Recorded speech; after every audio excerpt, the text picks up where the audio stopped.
Посмотрите, советских времен, что у меня в доме есть.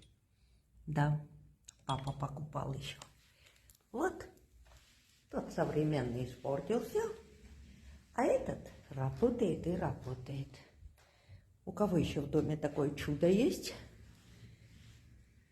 Самое главное, прекрасно убирает. Ну что еще надо?